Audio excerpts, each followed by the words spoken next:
Hello and welcome back to the County Chat channel. Today we are continuing on with our county championship previews for the 2026 season. We've got all the way to Warwickshire and we'll be looking at their team for 2026, looking back on 2025 and talking about, how the team's looking, how it looked, and sort of the strengths, the weaknesses, all of those kind of things. We'll be obviously covering things like the leadership group, the overseas players, their in and out movement before the 2026 season. Then I'll be picking a standout player from 2025, a potential star performer for 2026, and then we'll be finishing off with a sort of predicted lineup for the first day of the season, and then a predicted finish for the county. So the Bears, they had a pretty sort of so-so season, I guess would be a fair way to say it. So let's get right into it and start talking about the leadership group for this county. So it stayed exactly the same as it was last year.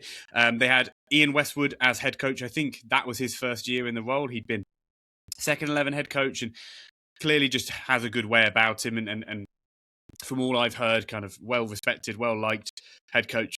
Excuse me. And him and Alex Davies, I guess, worked well as a captaincy head coach kind of combination. I guess also it was his first year as a coach, so kind of as a head coach, I'm pretty sure, because he didn't retire all that long ago. So I guess it would have been, feeling it through and understanding how it works over a course of a year and those kind of relationships building. So they stuck with the same leadership group, not much to really report there. Alex Davies has been captain since Will Rhodes left, which was a couple of years ago.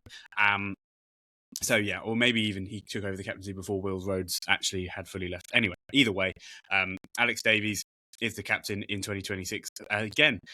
For overseas, the only overseas they've got announced as of yet is Bo Webster, and that is from April through to July. I mean, if you're only going to have one overseas for half of the season, why not make it Bo Webster? He sort of emerged as one of the best probably all-rounders in the world in the last 2 years. I mean, I think anyone who knew state cricket very well before his test match debut knew that Bo Webster had a lot to offer as a cricketer, and now he's sort of reaping the benefits of it. Australia have started realising how much value he can bring, and Warwickshire had him over for last year and he did pretty well, or not very well, I think he's going to be having a longer stint this year, so this is good. But Warwickshire would be surprising if they didn't have another overseas. Again, as often is the way, like it could be that Warwickshire will sign one midway through the season. They may have signed one and not announced him. Who knows? I mean, someone like Tom Latham was meant to be the main overseas last year and he broke his hand. So I don't think he's coming back, maybe more because of New Zealand commitments. Who knows? But anyway, there's a few guys who they might bring in. I know Hassan Ali. I spoke to Mike movie about Hassan Ali and how great he was around Warwickshire's dressing room. So again, whether or not he'll be someone who they bring in. But Warwickshire aren't limited in their bowling options this year, having had a good sort of supplementation through the winter, shall we say. So anyway, talking of the supplementation through the winter, it sounds like a nutritional point, but supplementation in the form of players, and those players being fast bowlers is what I mean when it comes to Warwickshire. So anyway, without further ado, the ins for Warwickshire, one of their kind of, I guess, a legend really at this point of his career. I mean, Keith Barker, he'd been at Hampshire for a good while, a good 5-6 years he'd been over at Hampshire, and he's moved back to his home club of Warwickshire.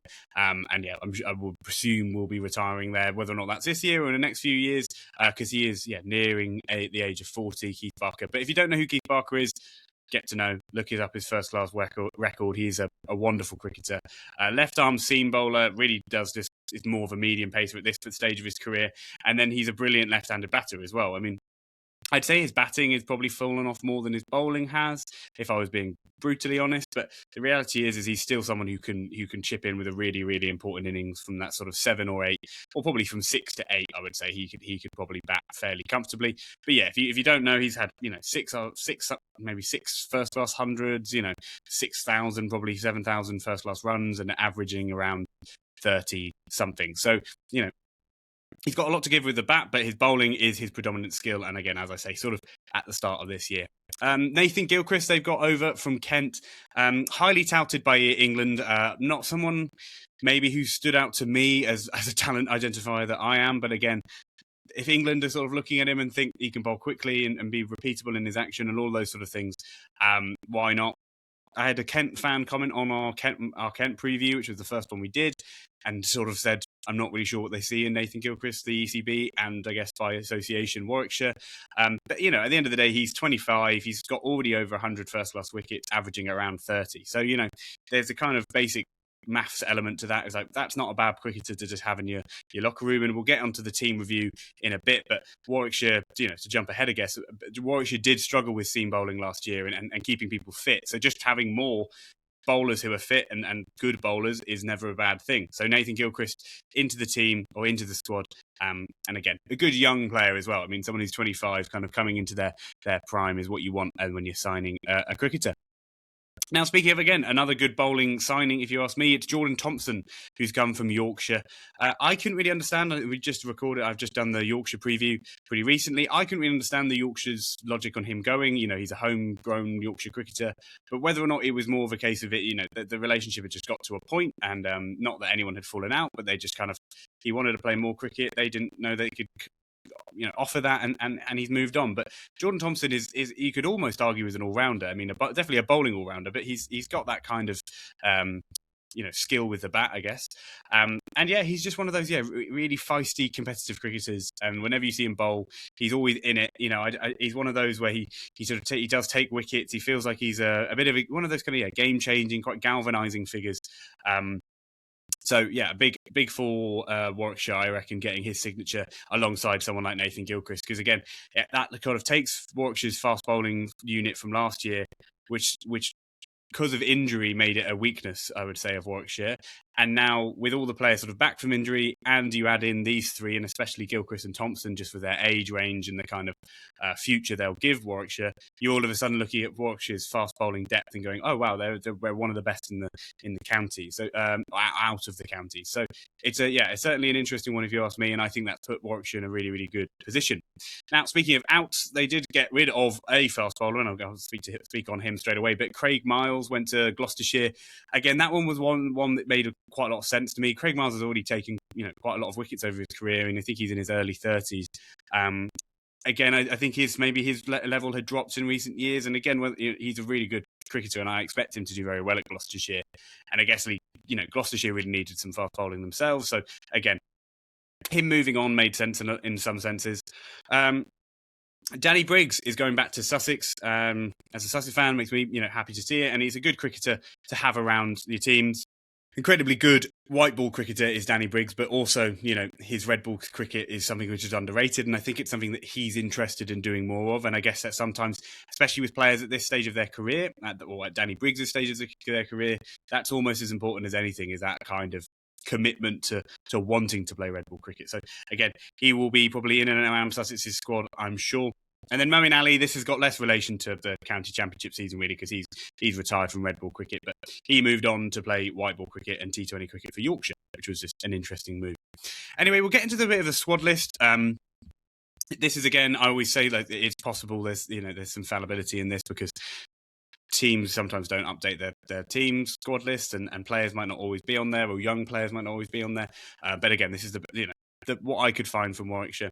So batters, we've got Sam Hain, Alex Davies, Robert Yates, Kai Smith, Hamza Sheikh, Zen Malik, and Theo Wiley.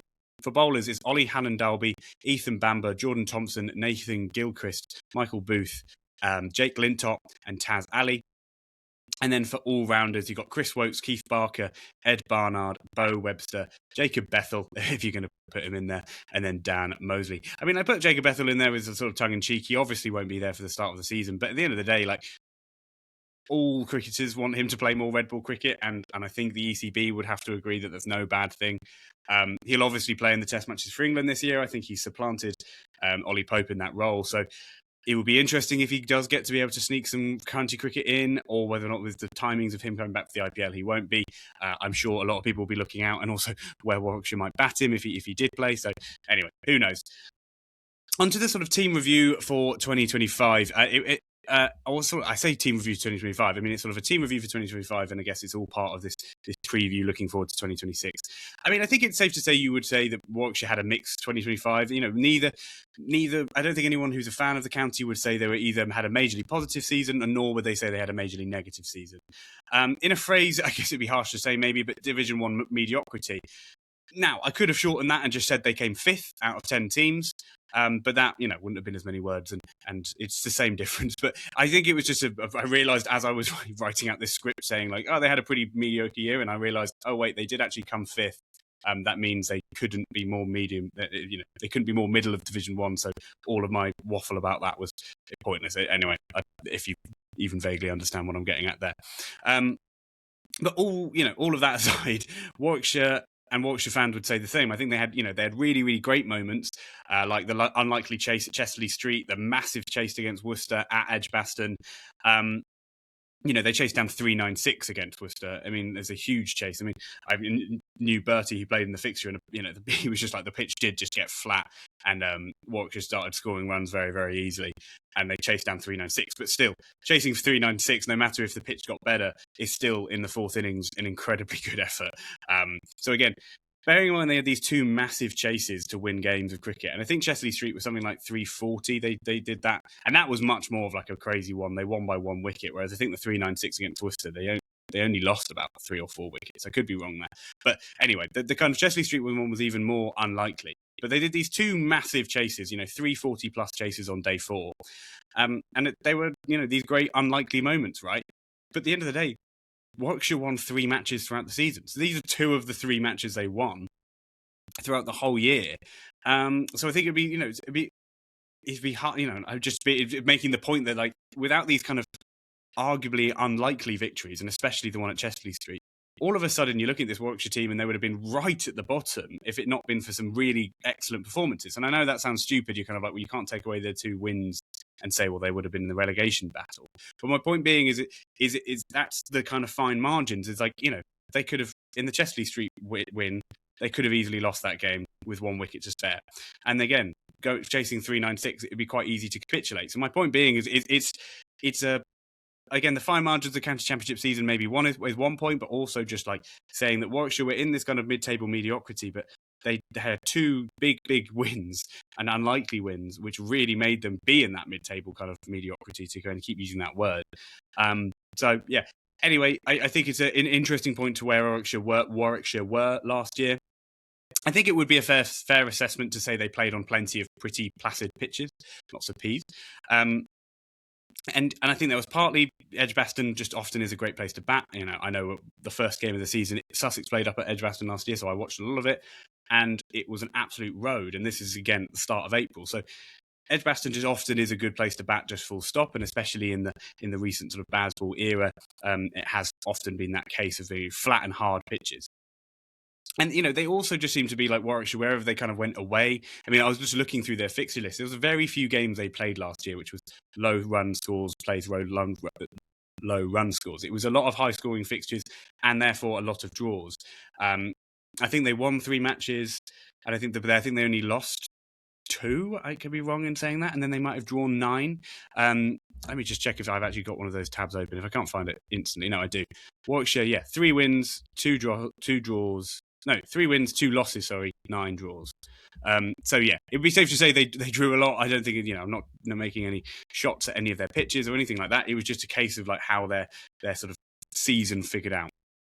And now I also mentioned when I was talking about the bowling, alongside having sort of hard, placid wickets, obviously rounds of cricket with the Kookaburra ball, all of those things, they were done by bowling injuries largely, like fast bowling injuries, for example. I know that Michael Boothie, he broke his ankle mid-season, having had a really great start to the year.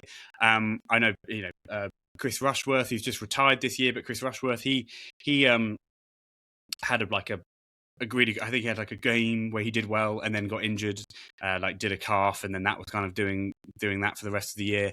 Oliver Hallen-Dalby didn't play anywhere near as much as I think he'd want to, and again, he's another real leader of the bowling attack.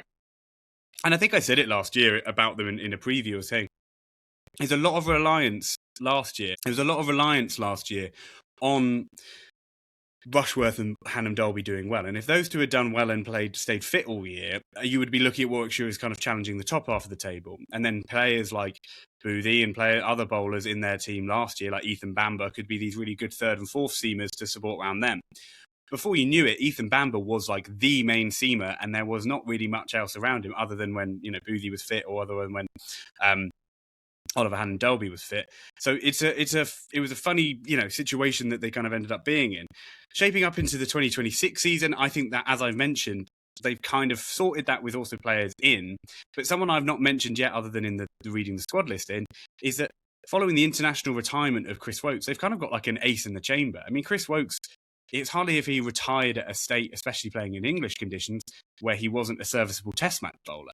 So, you drop that down into Division 1 cricket. If Chris Woakes can stay fit and is wanting and available for most of the summer, again, if you have a bowling lineup which has includes himself, Gilchrist, Booth, Thompson, Bamber, Hannam Dolby, and then you add in Keith Barker and Ed Barnard and Bo Webster, you're all of a sudden thinking of like one of the most multifaceted bowling lineups in the country, and led by probably maybe the best bowler who's going to play in Division 1 the whole year in Chris Woakes. So I think it's a thing, as if I was a Warwickshire fan, I think I'd be getting excited about this season and excited about this kind of proposition in a way.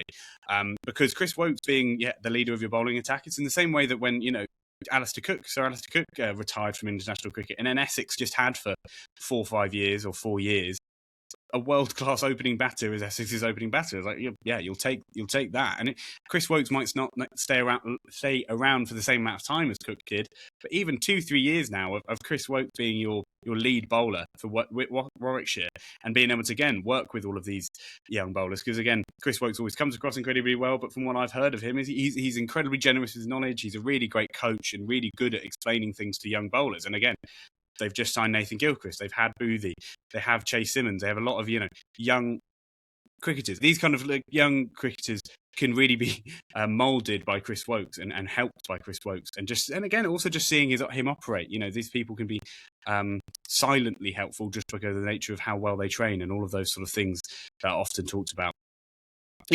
I basically think if this Bears outfit can stay healthy, they will be pushing towards the top of the table, rather than what I'm saying is, I think last year, if you really looked at it as a season, played game by game, they were only really looking down realistically. And those 2 games against Worcester and Durham made a massive difference to their season.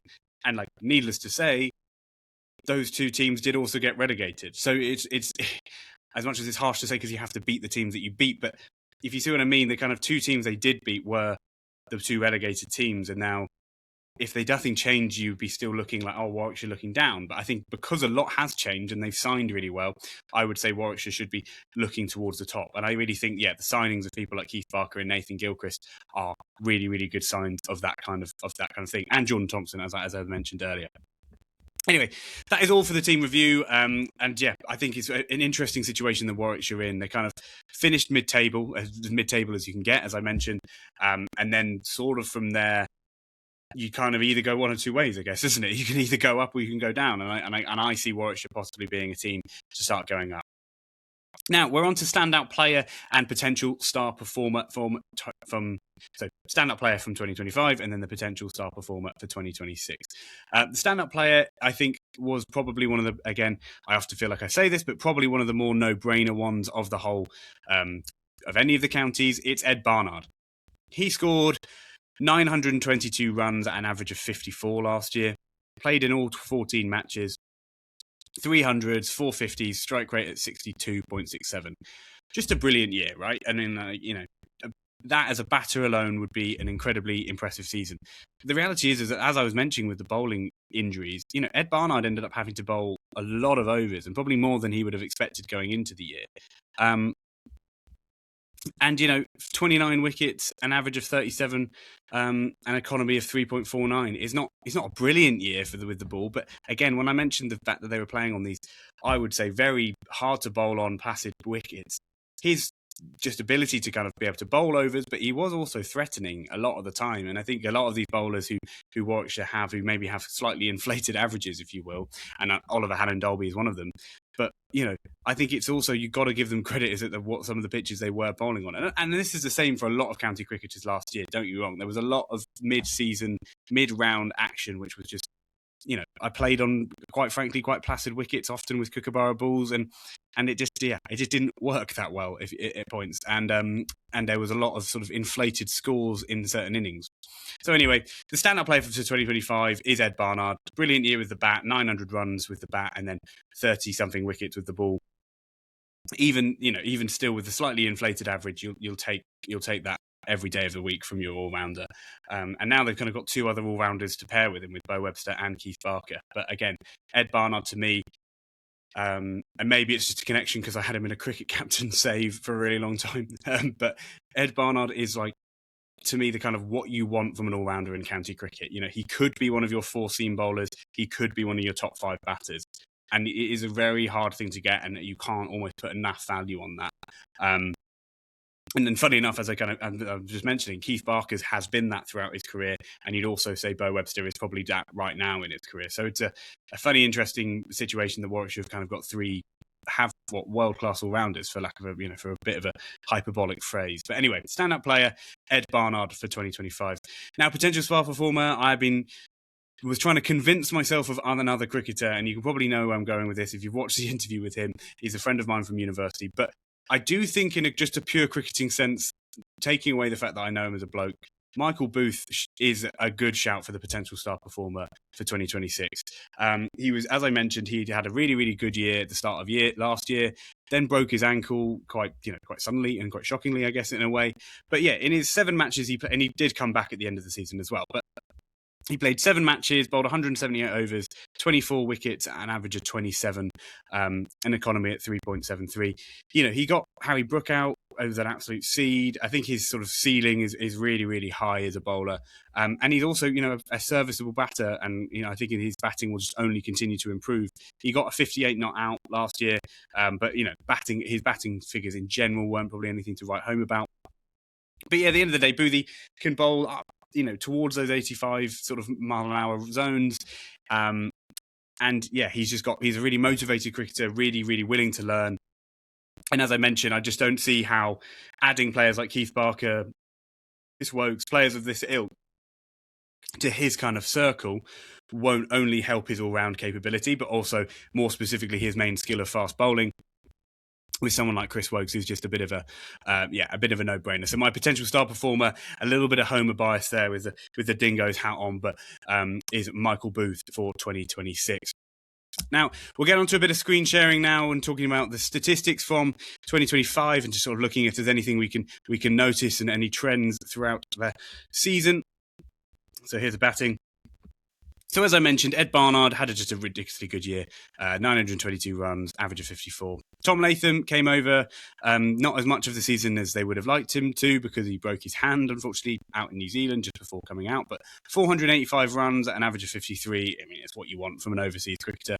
And speaking of, his compatriot Will Young also played as an overseas. So that's kind of what I mean when I say Warwickshire will likely get more than overseas than just Bo Webster, because they just have the money for it, quite frankly. Warwickshire are one of the most financially sustainable and viable counties, so it's unlikely they'll finish with just one overseas. Sam Hain, a very typical Sam Hain year in a way. Not sure why he actually missed a few fixtures, but 734 runs, an average of 54. Kind of funny statistical thing, he didn't actually get 100 throughout the year and got quite a few not outs for. So yeah, his best score of the whole year was 87 not out. Bo Webster, 100 not out is his best score, 361 runs in his 6 matches and 10 innings, average of 45 as he got a couple of not outs. I could be wrong, but I think that 100, there's actually no way of me finding it. I think that 100 was in that chase against Worcester, as I was mentioning. Zayn Malik was one of the kind of really nice stories in a way for 2025, or Zen Malik, sorry, I realised Zayn was wrong. He scored 502 runs, scored a couple of hundreds, but he kind of only got a contract in professional cricket maybe a couple of years ago, and he's now 27. So it's one of those where you never knew if he was actually going to get his opportunity and do as well as he might hope. And yeah, that 100 was a real cool moment, I'd say, within the county cricket season. Dan Mosley, all-round batter. I think he's one of those where he could have been the potential star performer, because I think he's often had a lot of years which have been, within the realms of kind of almost flattering to deceive. I'd expect better in essence. I think he can do better. And he also bowls some very, quick and effective right arm spin, off spin, and yeah, left-handed batter. Good cricketer just in general. Kai Smith, I don't know how much he'll play purely because of all the all-rounders I kind of mentioned, but he's a straight-up wicketkeeper batter. Had a very good year last year, really, whenever he did take the gloves, but Davies did take the gloves in some other games whilst opening the batting as well.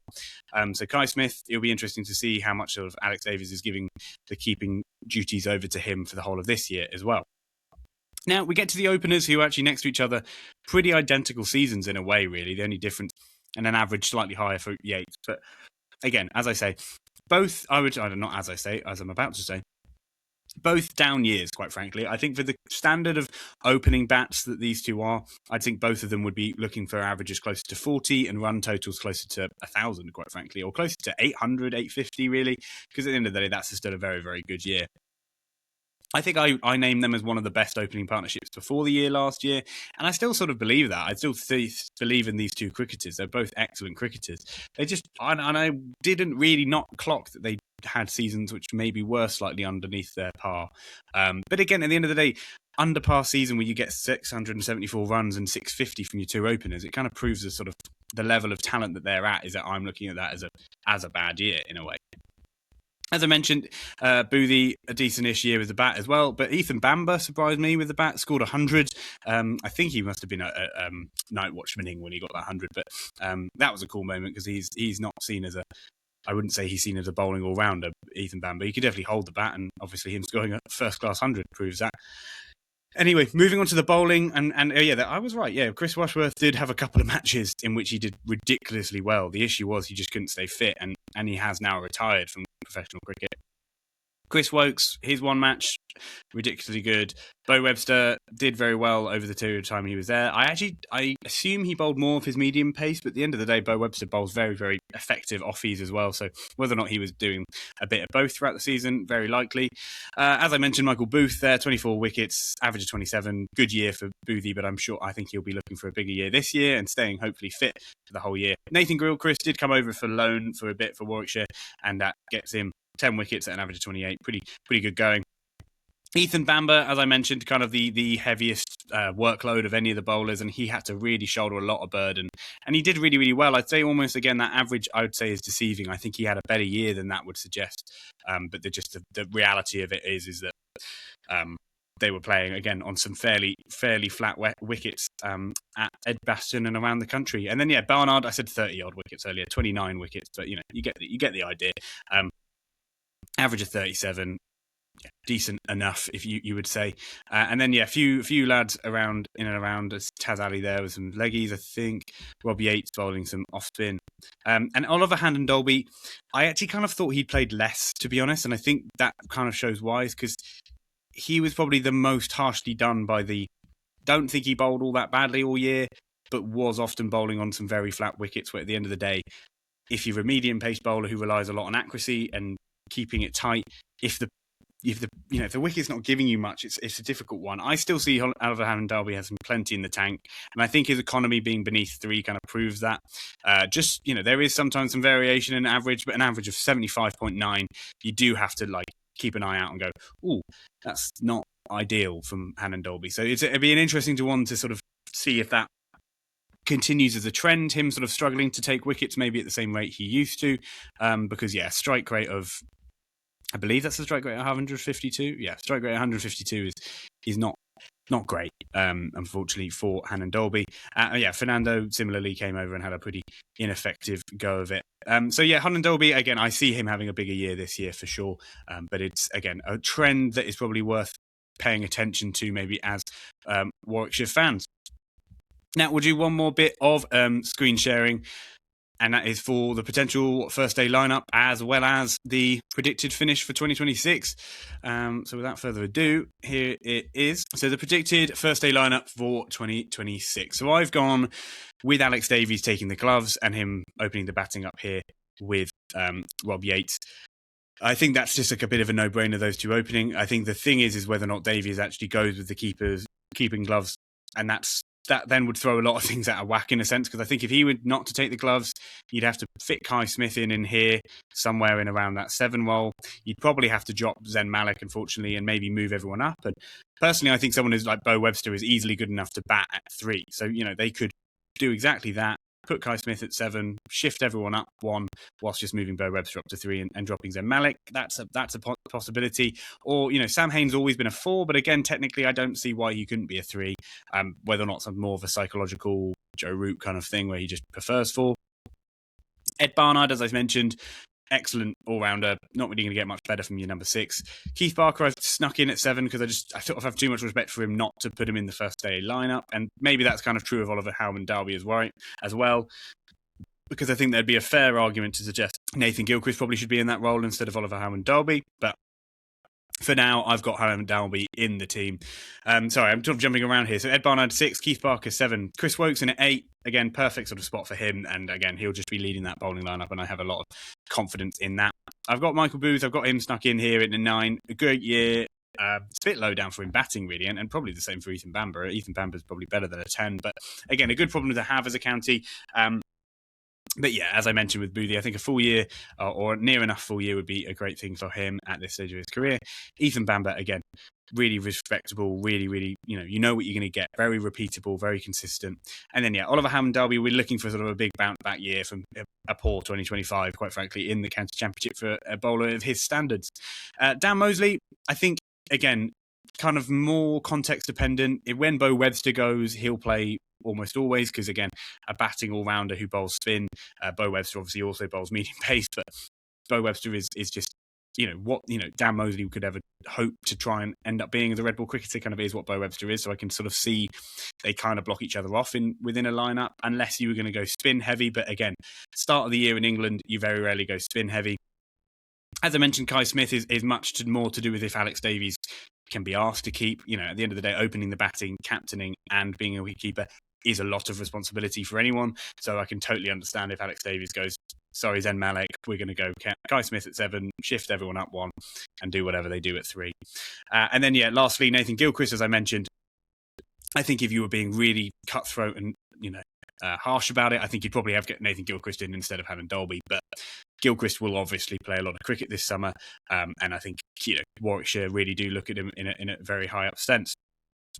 Now, for the predicted 2026 finish, I've got them in at 4th. Now, again, they're an excellent team, Warwickshire, and I think they've got excellent depth, and I think they've signed really, really well throughout the winter. Again, because of their financial situation as a county, they'll be able to supplement throughout the season with overseas, and I sort of expect them to do that because I think it's unlikely, as I mentioned, sort of near at the top of the show, that they'll stop with Bo Webster being their only overseas. It just doesn't smack a reality to me, for lack of a better phrase. So we'll see how that plays out, whether they do get more overseas in that they can supplement and basically, see if their bowlers can stay fit. And I think if their bowlers do stay fit, 4th could actually be a bit of a cautious guess because, that is them going up from where they were last year. But I think they're well good enough to be in a title race. I think the reality is and you might be able to start working out who might be near the top of that table. I think there's just a few counties I see who maybe have a slightly more proven element to them. And I think there's also an element of, with Warwickshire, that kind of if thing that I talk about with a lot of other counties.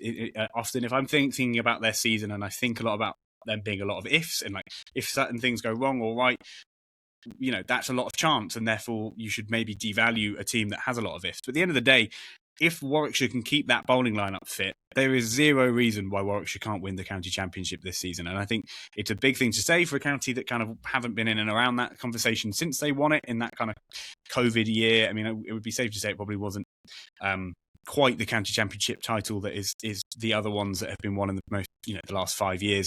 But Warwickshire have won the county championship fairly recently and they have that history. So it will be interesting to see. I have Warwickshire finishing 4th. Who knows? That might be proved to be way too high and they might be in a relegation battle or more like that end of the table. Anyway, that is all for the Warwickshire preview. Again, I've gone sort of over my 30-minute timer I tried to set for these. So I hope you really enjoyed it. If you're watching on YouTube, there'll be kind of videos coming up here, playlists that you can click on for the other previews. Thank you so much for watching. If you enjoyed the video, make sure to drop a like. If you've not subscribed yet, make sure you do subscribe or follow if you're listening on Spotify or Apple Podcasts. There'll be more of these previews coming out, or 4 more to be exact. So make sure you keep your eyes out for those. And thank you so much for watching. If you're just starting your day, I hope you have a great day. If you've had a day, I hope it was a great day. Anyway, thank you so much for watching. I've been the County Chat, and I'll see you very soon.